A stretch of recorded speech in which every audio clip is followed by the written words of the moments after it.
श्री बृहस्पतिवार की पौराणिक व्रत कथा।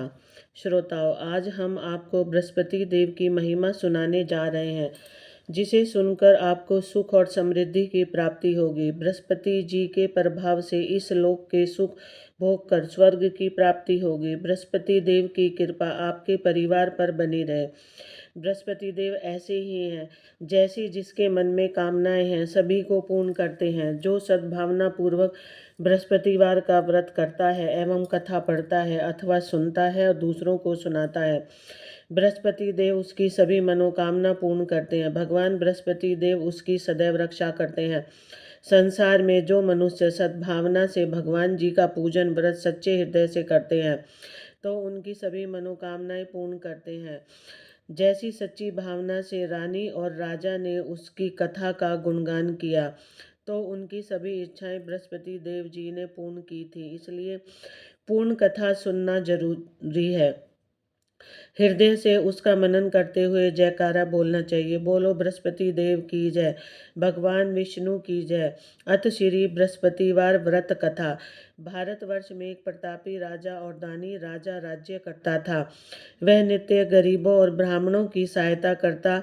यह बात उसकी रानी को अच्छी नहीं लगती थी। वह न ही गरीबों को दान देती और न ही भगवान का पूजन करती थी, और राजा को भी दान देने से मना किया करती थी। एक दिन राजा शिकार खेलने वन को गए हुए थे, तो रानी महल में अकेली थी। उसी समय बृहस्पति देव साधु वेश में राजा के महल में भिक्षा के लिए गए और भिक्षा मांगी। रानी ने भिक्षा देने से इनकार किया और कहा, हे साधु महाराज, मैं तो दान पुण्य से तंग आ गई हूँ। मेरा पति सारा धन लुटाते रहते हैं। मेरी इच्छा है कि हमारा धन नष्ट हो जाए। न होगा बांस न बजेगी बांसुरी। साधु ने कहा, देवी तुम तो बड़ी विचित्र हो।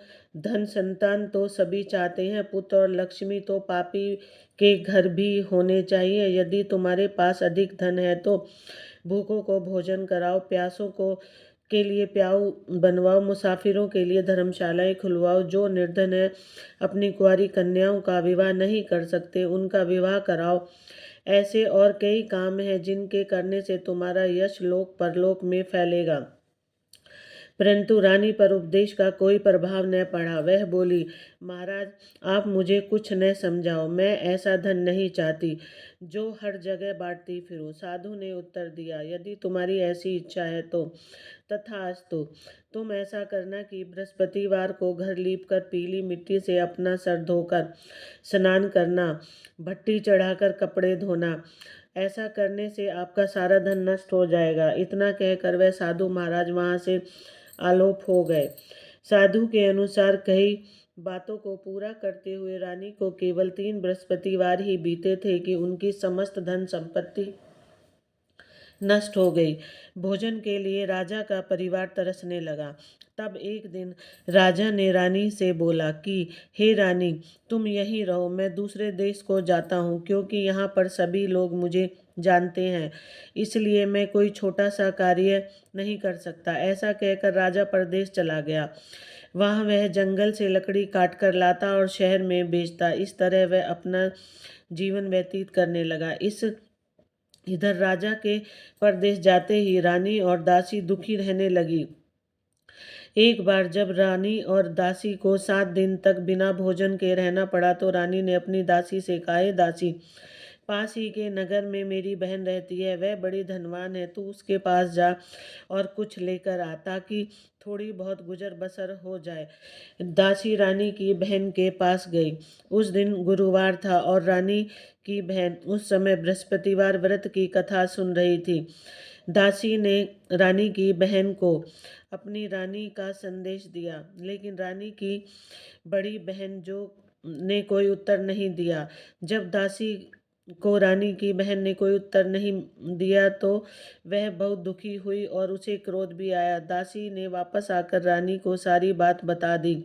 सुनकर रानी ने अपने भाग्य को कोसा। उधर रानी की बहन ने सोचा कि मेरी बहन की दासी आई थी, परंतु मैं उससे नहीं बोली, इससे वह बहुत दुखी हुई होगी। कथा सुनकर और पूजन समाप्त करके वह अपनी बहन के घर आई और कहने लगी, हे बहन, मैं बृहस्पतिवार का व्रत कर रही थी, तुम्हारी दासी मेरे घर आई, परंतु जब तक कथा होती तब तक न तो उठते और न ही बोलते हैं, इसलिए मैं नहीं बोली।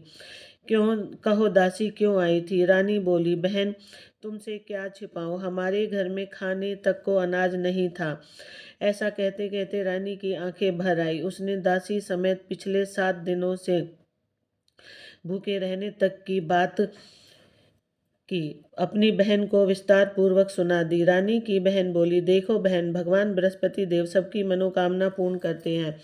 देखो शायद तुम्हारे घर में अनाज रखा हो। पहले तो रानी को विश्वास नहीं हुआ।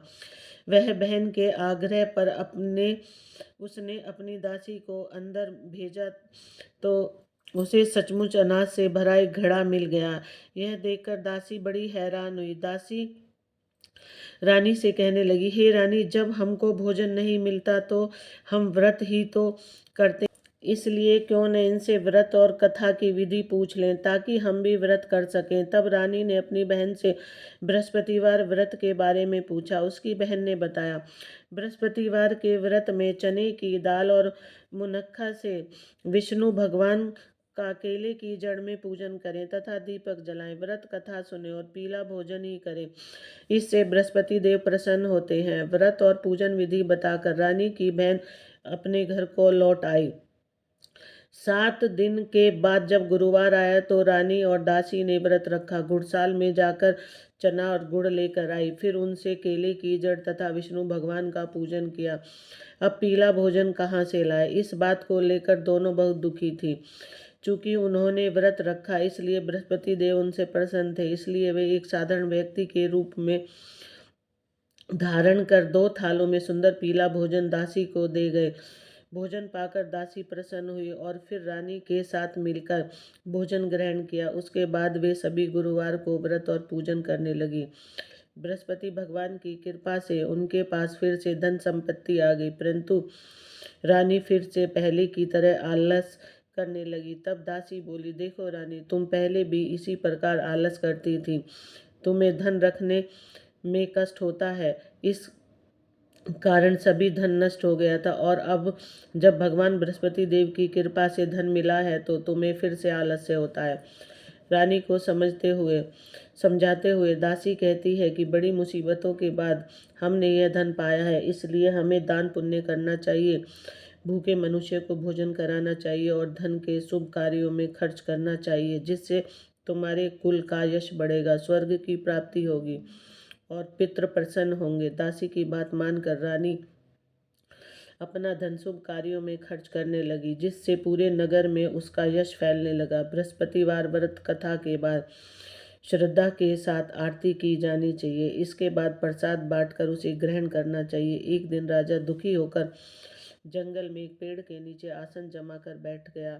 वह अपनी दशा को याद करके व्याकुल होने लगा। बृहस्पतिवार का दिन था। एकाएक उसने देखा कि निर्जन वन में एक साधु प्रकट हुए हैं। वह साधु वेश में स्वयं बृहस्पति देवता थे।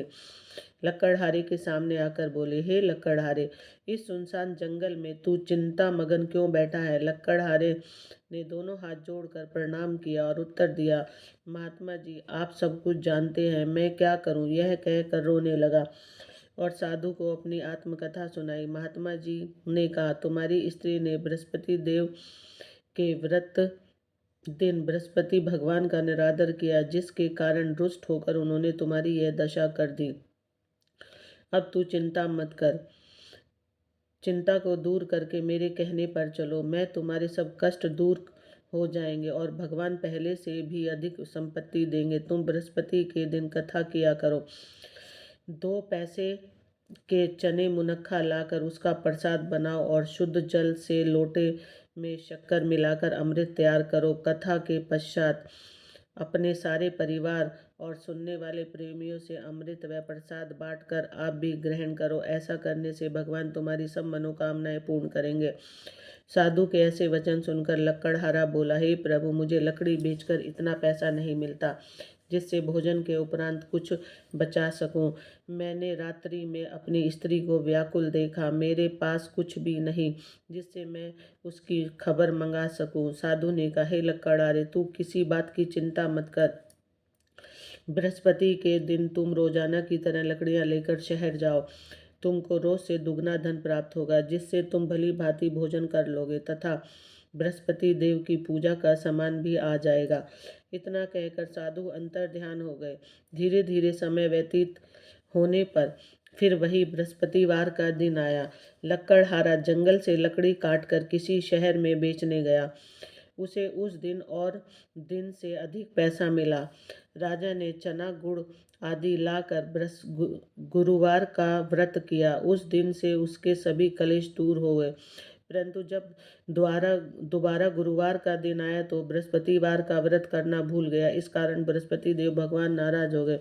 उस दिन उस नगर के राजा ने विशाल यज्ञ का आयोजन किया तथा शहर में यह घोषणा कर दी कि कोई भी मनुष्य अपने घर में भोजन न बनावे, न आग जलावे। समस्त जनता मेरे यहाँ भोजन करने आवे। इस आज्ञा को जो न मानेगा उसे फांसी की सजा दी जाएगी। इस तरह की घोषणा संपूर्ण नगर में करवा दी गई। राजा की आज्ञा अनुसार शहर के सभी लोग भोजन करने गए, लेकिन लक्कड़हारा कुछ देर से पहुंचा, इसलिए राजा उसको अपने साथ घर लिवा ले गए और ले जाकर भोजन करा रहे थे तो रानी की दृष्टि उस खूंटी पर पड़ी जिस पर उसका हार लटका हुआ था। वह वहां दिखाई नहीं दिया तो रानी ने निश्चय किया कि मेरा हार इस मनुष्य ने चुराया है। उसी समय सिपाहियों को बुलाकर उसे कारागार में डलवा दिया गया। जब लक्कड़हारा कारागार में पड़ गया और बहुत दुखी होकर विचार करने लगा कि न जाने कौन से पूर्व जन्म के कर्म से मुझे यह दुख प्राप्त हुआ है, और उसी साधु को याद करने लगा जो कि जंगल में मिला था। उसी समय तत्काल बृहस्पति देव साधु के रूप में प्रकट हुए और उसकी दशा को देखकर कहने लगे, अरे मूर्ख, तूने बृहस्पति देव की कथा नहीं करी, इस कारण तुझे दुख प्राप्त हुआ है। अब चिंता मत कर, बृहस्पतिवार के दिन कारागार के दरवाजे पर 4 पैसे पड़े मिलेंगे। उससे तू बृहस्पति देव की पूजा करना, तेरे सभी कष्ट दूर हो जाएंगे। बृहस्पतिवार के दिन उसे 4 पैसे मिले। लक्कड़हारे ने कथा कही।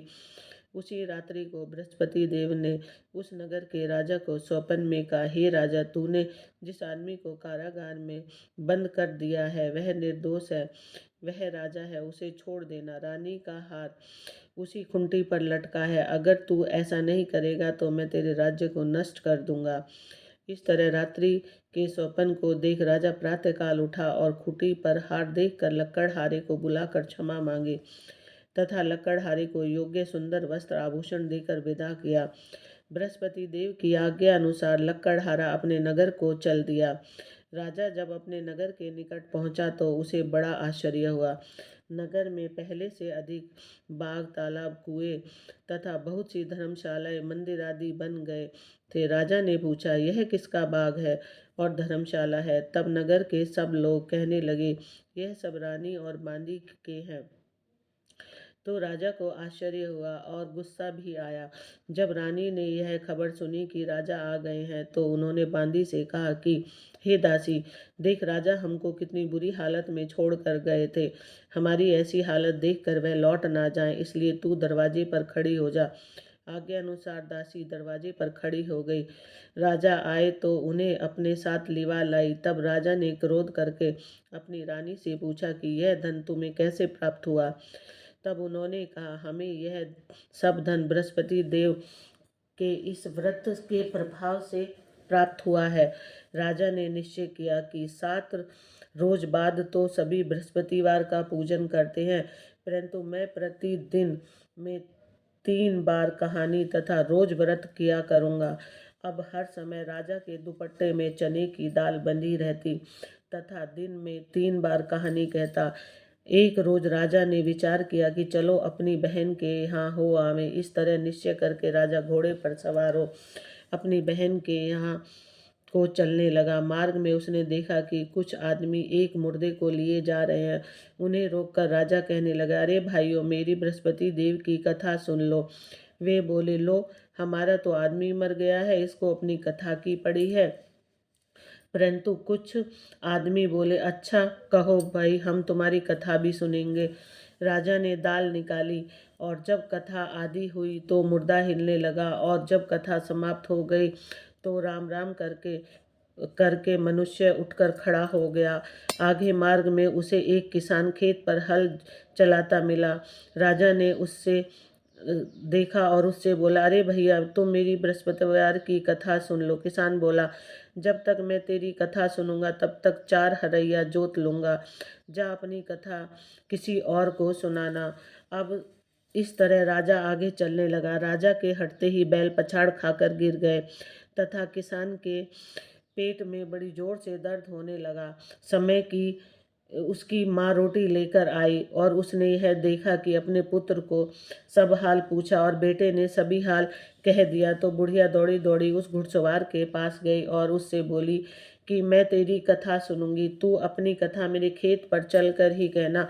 राजा ने बुढ़िया के खेत पर जाकर कथा कही, जिसके सुनते ही वह बैल उठ खड़ा हुए और किसान के पेट का दर्द बंद हो गया। राजा अपनी बहन के घर पहुंचा। बहन ने भाई की खूब मेहमानी की। दूसरे रोज प्रातःकाल राजा जगा तो वह देखने लगा कि सब लोग भोजन कर रहे हैं। राजा ने अपनी बहन से कहा, ऐसा कोई मनुष्य है जिसने भोजन नहीं किया हो? मेरी बृहस्पतिवार की कथा सुन लो। बहन बोली, हे भैया, यह देश ऐसा है कि पहले यहाँ लोग भोजन करते हैं, बाद में अन्य काम करते हैं। अगर कोई पड़ोस में हो तो देख आऊं। ऐसा कहकर देखने चली गई, परंतु उसे कोई व्यक्ति नहीं मिला जिसने भोजन न किया हो। अतः वह एक कुम्हार के घर गई जिसका लड़का बीमार था। उसे मालूम हुआ कि उसके यहाँ 3 रोज से किसी ने भोजन नहीं किया। रानी ने अपने भाई की कथा सुनने के लिए कुम्हार से कहा। वह तैयार हो गया। राजा ने जाकर बृहस्पतिवार की कथा कही, जिसको सुनकर उसका लड़का ठीक हो गया। अब तो राजा की प्रशंसा होने लगी। एक रोज राजा ने अपनी बहन से कहा, ये बहन, हम अपने घर को जाएंगे, तुम भी तैयार हो जाओ। राजा की बहन ने अपनी सास से कहा। सास ने कहा, हाँ चली जा, परंतु अपने लड़कों को मत ले जाना, क्योंकि तेरे भाई के कोई औलाद नहीं है। बहन ने अपने भैया से कहा कि हे भैया, मैं तो चलूंगी, पर कोई बालक नहीं जाएगा। राजा बोला, जब कोई बालक नहीं चलेगा तब तुम ही क्या करोगी? बड़े दुखी मन से राजा अपने नगर को लौट आया। राजा ने अपनी रानी से कहा, हम निर्वंशी हैं, हमारा मुंह देखने का धर्म नहीं है और कुछ भोजन आदि नहीं किया। रानी बोली, हे प्रभु, बृहस्पति देव ने हमें सब कुछ दिया है, वह हमें औलाद अवश्य देंगे। उसी रात को बृहस्पति देव ने राजा से सपन में कहा, हे राजा, उठ, सभी सोच त्याग दे, तेरी रानी गर्भ से है। राजा की यह बात सुनकर बड़ी खुशी हुई। 9वें महीने में उसके गर्भ से एक सुंदर पुत्र पैदा हुआ। तब राजा बोला, हे रानी, स्त्री बिना भोजन के रह सकती है, पर बिना कहे नहीं रह सकती। जब मेरी बहन आवे तुम उससे कुछ मत कहना। रानी ने सुनकर हाँ कर दिया। जब राजा की बहन ने यह शुभ समाचार सुना तो वह बहुत खुश हुई तथा बधाई लेकर अपने भाई के यहाँ आई। तभी रानी ने कहा, घोड़ा चढ़कर तो आई नहीं, गधा चढ़ी आई। राजा की बहन बोली, भाभी, मैं इस प्रकार ने कहती तो तुम्हें औलाद कैसे मिलती? बृहस्पति देव ऐसे ही हैं, जैसे जिसकी मन की कामनाएं सभी को पूर्ण करते हैं। जो सद्भावना पूर्वक बृहस्पतिवार का व्रत करता है एवं कथा पढ़ता है अथवा सुनता है, दूसरों को सुनाता है, बृहस्पति देव उसकी सभी मनोकामना पूर्ण करते हैं। भगवान बृहस्पति देव उसकी सदैव रक्षा करते हैं। संसार में जो मनुष्य सद्भावना से भगवान जी का पूजन, व्रत व सच्चे हृदय से करते हैं तो उसकी सभी मनोकामनाएं पूर्ण करते हैं। जैसी सच्ची भावना से रानी और राजा ने उनकी कथा का गुणगान किया, उनकी सभी इच्छाएं बृहस्पति देव जी ने पूर्ण की। इसलिए पूर्ण कथा सुनने के बाद प्रसाद लेकर जाना चाहिए। हृदय से उसका मनन करते हुए जयकारा बोलना चाहिए। बोलो बृहस्पति देव भगवान की जय, भगवान विष्णु की जय। बृहस्पति देव की दूसरी कथा। प्राचीन काल में एक ब्राह्मण रहता था। वह बहुत निर्धन था, उसके कोई संतान नहीं थी। उसकी स्त्री बहुत मलिनता के साथ रहती थी। वह स्नान न करती, किसी देवता का पूजन न करती। इससे ब्राह्मण देवता बड़े दुखी थे। बेचारे बहुत कुछ कहते, किंतु उसका कुछ परिणाम न निकला। भगवान की कृपा से ब्राह्मण की स्त्री के एक कन्या रूपी रतन पैदा हुई। कन्या बड़ी होने पर प्रातः स्नान करके विष्णु भगवान का जाप वह बृहस्पतिवार का व्रत करने लगी। अपने पूजन पाठ को समाप्त करके विद्यालय जाती तो अपनी मुट्ठी में जौ भरकर ले जाती और पाठशाला के मार्ग में डालती जाती। तब ये जौ स्वर्ण के हो जाते। लौटते समय उनको बीन कर घर ले आती। एक दिन वह बालिका सूप में उस सोने के जौ को फटक कर साफ कर रही थी तो उसके पिता ने देख लिया और कहा, हे बेटी, सोने के जौ के लिए सोने का सूप होना चाहिए। दूसरे दिन बृहस्पतिवार था। इस कन्या ने व्रत रखा और बृहस्पति देव से प्रार्थना करके कहा, मैंने आपकी पूजा सच्चे मन से की है तो मेरे लिए सोने का सूप दे दो। बृहस्पति देव ने उसकी प्रार्थना स्वीकार कर ली। रोजाना की तरह वह कन्या जौ फैलाती हुई जाने लगी। जब लौट कर जौ बीन रही थी तो बृहस्पति देव की कृपा से सोने का सूप मिला और वह घर ले आई और उसमें जौ साफ करने लगी। परंतु उसकी बूढ़ी माँ का वही ढंग रहा। एक दिन की बात है, वह कन्या सोने के सूप में जौ साफ कर रही थी। उस समय शहर का राजपुत्र वहां से होकर निकला। इस कन्या के रूप और कार्य को देखकर मोहित हो गया तथा अपने घर आकर भोजन जल त्याग दिया। उदास होकर लेट गया। राजा को इस बात का पता लगा तो अपने प्रधानमंत्री के साथ उसके पास गए और बोले, हे बेटा, तुम्हें किस बात का कष्ट है? किसने तुम्हारा अपमान किया है? अथवा और कारण हो तो कहो, मैं वही कार्य करूँगा जिससे तुम्हें प्रसन्नता हो। अपने पिता की राजकुमार ने बातें सुनी तो वह बोला, मुझे आपकी कृपा से किसी बात का कोई दुख नहीं। किसी ने मेरा अपमान नहीं किया, परंतु मैं उस लड़की से विवाह करना चाहता हूँ जो सोने के सूप में सोने के जौ साफ कर रही थी। यह सुनकर राजा आश्चर्य में पड़ा और बोला, हे बेटा, इस तरह की कन्या का पता तुम ही लगाओ, मैं उसके साथ तेरा विवाह अवश्य करवा दूंगा। राजकुमार ने उस लड़की के घर का पता बतलाया। तब मंत्री उसकी लड़की के घर गए और ब्राह्मण देवता को सभी हाल बतलाया। ब्राह्मण देवता राजकुमार के साथ अपनी कन्या का विवाह करने के लिए तैयार हो गए तथा विधि विधान के अनुसार ब्राह्मण की कन्या का विवाह राजकुमार के साथ हो गया। कन्या के घर से जाते ही पहले की भांति उस ब्राह्मण देवता के घर में गरीबी का निवास हो गया। अब भोजन के लिए भी अन्न बड़ी मुश्किल से मिलता। एक दिन दुखी होकर ब्राह्मण देवता अपनी पुत्री के पास गए। बेटी ने पिता को दुखी अवस्था में देखा और अपनी माँ का हाल पूछा। तब ब्राह्मण ने सभी हाल कहा। कन्या ने बहुत सा धन देकर अपने पिता को विदा कर दिया। उसके इस तरह ब्राह्मण का कुछ समय सुखपूर्वक व्यतीत हुआ। कुछ दिन बाद फिर वही हाल हो गया। ब्राह्मण फिर अपनी कन्या के यहाँ गया और सारा हाल कहा तो लड़की बोली, हे पिताजी, आप माता जी को यहाँ लिवा लाओ, मैं उसे विधि बता दूंगी जिससे गरीबी दूर होती है। वह ब्राह्मण देवता अपनी स्त्री को साथ लेकर पहुँचे तो अपनी माँ को समझाने लगी, हे माँ, तुम प्रातःकाल प्रथम स्नान आदि करके विष्णु भगवान का पूजन करो तो सब दरिद्रता दूर हो जाएगी। परंतु उसकी माँ ने एक भी बात नहीं मानी और प्रातःकाल उठकर अपनी पुत्री के बच्चों की झूठन को खा लिया।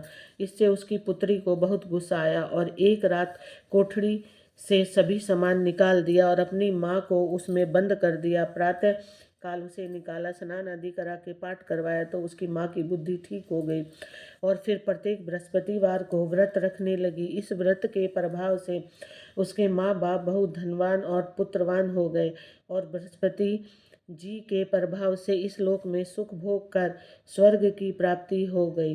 बोलो विष्णु भगवान की जय। बोलो बृहस्पति देव भगवान की जय। जय श्री कृष्ण। दोस्तों, आपको ये कथा कैसी लगी कमेंट करके ज़रूर बताएं।